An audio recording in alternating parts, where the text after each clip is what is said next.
Okay everyone, so Siege is out the way and I'm ready to share the build changes that I made and also to explain the rationale behind them. If you caught one of my streams before the Siege, you might have caught a glimpse of this build, but ultimately I wasn't ready to talk about it at that point for obvious reasons. Going into Siege, we didn't want anybody to have the time and the space to counter the changes to the build and effectively shut us down. So you'll know from my previous build video, if you've seen it, that this is a magic and ranged evasion setup. It carries decent hit rating around 1107 when you're fully buffed. It has really solid stats all around. Once you factor in the dodge roll for the evasion, it puts us at solid evasion numbers. But what it does show a weakness to is melee and ranged shutdown skills. So ultimately, great swords are your biggest weakness. Sword and shield also has multiple ways to stop your combo, and then everybody's dreaded tornado spam from bows is always going to be an issue as well. Now, going into Siege, it's important that you understand the mentality behind these changes. We knew that there was very few things that were going to be able to shut us down as a flex team. There was 24 of us. There was at least 4 people that were able to get sleeps off, so we had good coverage in terms of sleeps. However, missing sleeps is one thing. If we miss, we can disengage. What's ultimately worse than missing the sleep is missing the follow-up to the sleep. Our damage isn't going to kill big groups of people, but what it is going to do is soften big groups of people up enough that the greatswords, the crossbows can get in there and finish the targets off. And that's our job. It's not just to set up the sleeps, it's also to weaken those targets, get them to a point where they die quickly, so it takes away a lot of the counterplay options for the enemy. Now, if you've seen the Siege video, you'll see how we did this with fantastic success. Despite being massively outnumbered, we were able to really hold down the right hand side of Stonegard Castle, and we pulled off a great defense, and we were all really happy the way we played in general. This build that I changed to was one of the main reasons as to why I was able to be so effective in that siege. So I'll show you the change to the build and I'll run through a comparison for you, and then I also want to give you a little bit more of an in-depth rationale behind those changes and why I made them, and also give you some actual examples and show you how this build works in practice. So to run through a quick side by side of these builds, you'll see that there's obviously a quick change to these. We're dropping perception from 70 to 60 and we're increasing strength from 30 to 40. The reason for this is to offset the weaknesses that come with the new build. But there are some significant item changes that are what make this build effective and what bring this build together. So we'll touch on those. First and foremost, the gloves. We replace the executioners with heroic grips of the resistance. Now the only thing that we miss out on here is the attack speed, which is ultimately a bit of a dead stat for us now. It's not impacting the casty speed on Magic Circle the way that it was, and it's not getting us enough of a speed up on that to warrant using them anymore. Other than that, the evasions are a straight switch. Ranged and magic evasion, we're swapping attack speed for magic regen because magic regen's just better than max mana in terms of what we need in a build. Secondly, we're replacing the Glade boots with the heroic shoes of the resistance. This is going to shore up our hit rating. It's going to allow us to regain some of the weaken chance that we're losing from dropping perception. And again, it has max health, it has health regen, it has magic evasion, so it's going to shore up on what we're losing from that in other areas of the build. These are a bit of a preference choice and probably a bit of a vanity choice on my part because it increases the gear score number, but these boots were just a nice overall replacement because of the flat damage resistance that also comes from the increase to melee defense and range defense. Now the stars of the show in this build are the Templar cloak that replaces the tapestry mantle. This means that we lose a significant amount of ranged evasion. This coupled with a couple of other changes is why our ranged evasion drops by 290. However, there is a reason why this isn't a factor for us, and I'll cover that in a moment. But the other changes we make are the Flamewort bindings over the Butcher's belt, and we change one of the traits on the braces of the Primal King. So for those of you that are paying a little bit more attention than the others, you'll notice that the consistent between all of these items is collision resistance. And I'm going to go into that in more detail in a moment. But ultimately, what we did was manage to pick up a significant amount of collision resistance in 3 slots, while limited the impact that it had on the build overall. So as you can see from the stat comparison in the middle, our hit rating actually increases, despite the fact that we're losing Gladestalker boots, which are a big increase to our hit overall. We're shoring that up with the heroic grips of the resistance and also the heroic shoes of the resistance in these two slots. And the trade-off for that is essentially a tiny bit of health and the attack speed that we're losing. So we actually gain some damage reduction on the build on the right, but it's pretty insignificant. The melee defense is a huge increase and the range defense is great as well. Our magic evasion jumps slightly, and again you have to factor in the 690 on top of this, but the ranged evasion drop is significant. Thankfully we can heal through a lot of bow damage with Blessed Barrier and our heals, so it's not that significant, but it was worth the trade-off for what we were looking to achieve with this build. Health-wise, we lose a tiny amount of health, but it's so insignificant that it doesn't matter, and the benefits to this build are going to far outweigh that. What we do have an issue with though is our debuff duration. We actually drop debuff duration, which means that we're going to end up taking more damage from debuffs. Debuffs are going to last on us for longer. However, because of the current meta, poison's not being used that much. Gale isn't used as much as it should be because people are worried about the bow shield, and applying weaken onto bow shields is a significant issue. So in large scale it's not something that we were going to have to contend with. But what this allowed us to do was pick up a significant amount of collision resistance, which was 480.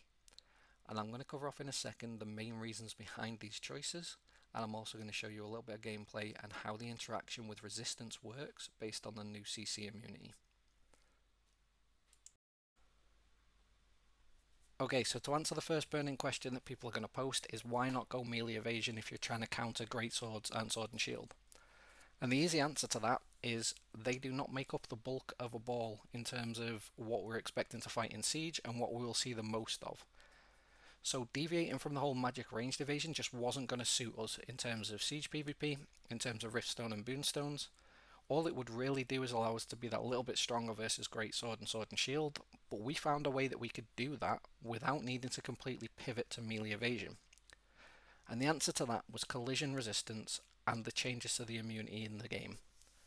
So I'm going to show you two clips that are going to cover off why the immunity is, or how the immunity has changed, and what the significant difference is. Now both of these clips took place after the CC immunity change.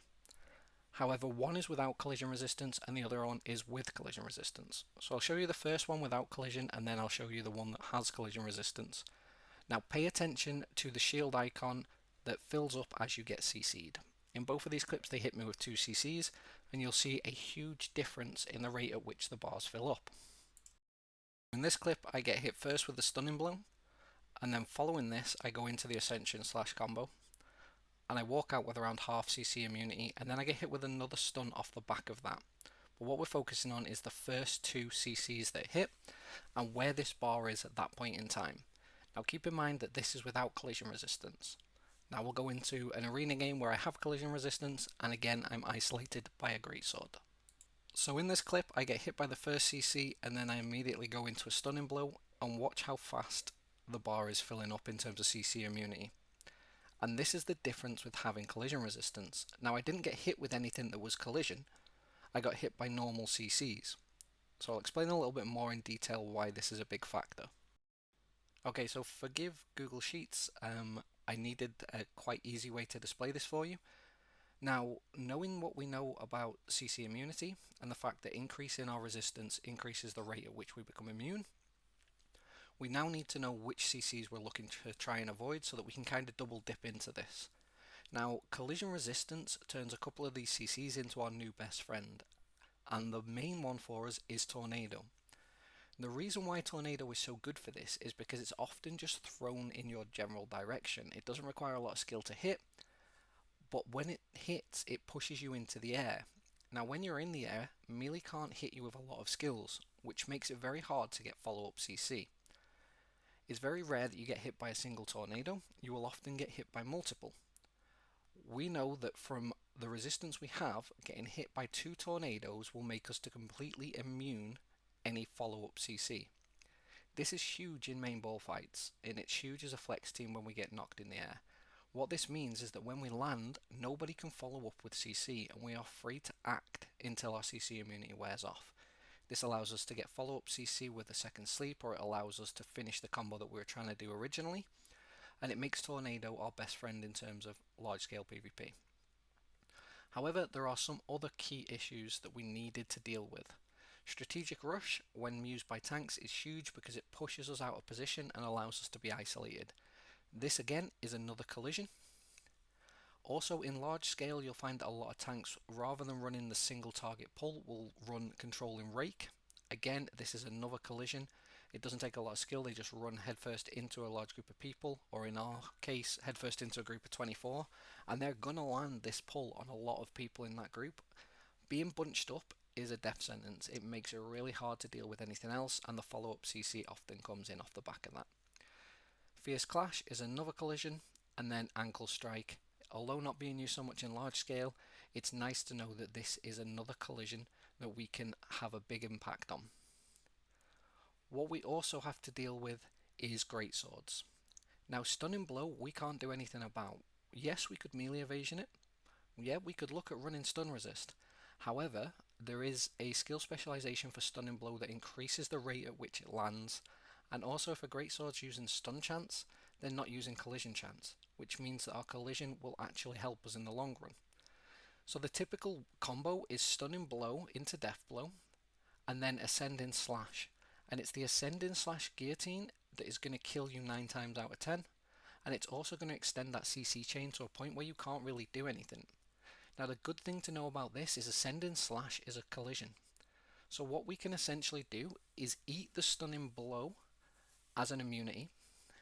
There's a chance that we will then be able to completely negate Ascending Slash because of the nature of collision resistance, and we could just resist it.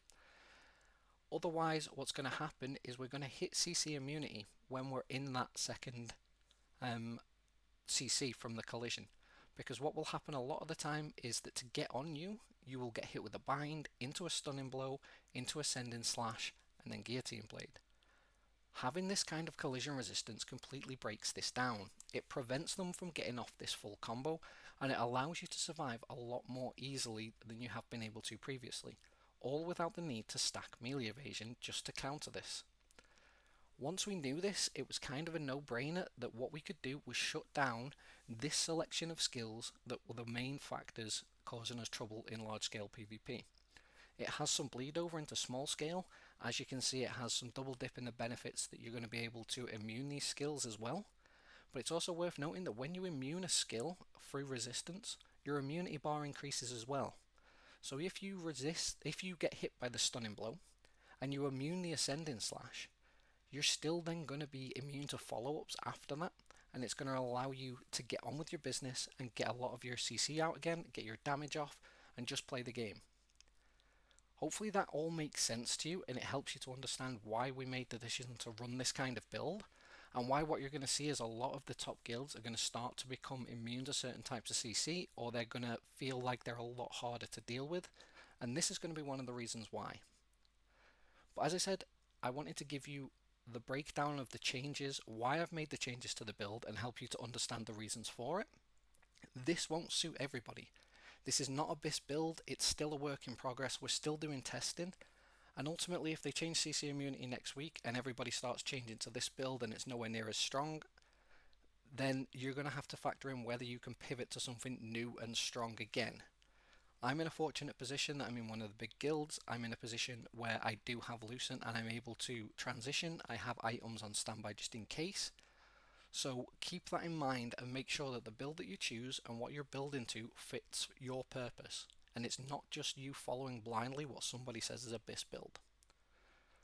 Sorry the video's long. Hopefully you guys have stuck it out to the end.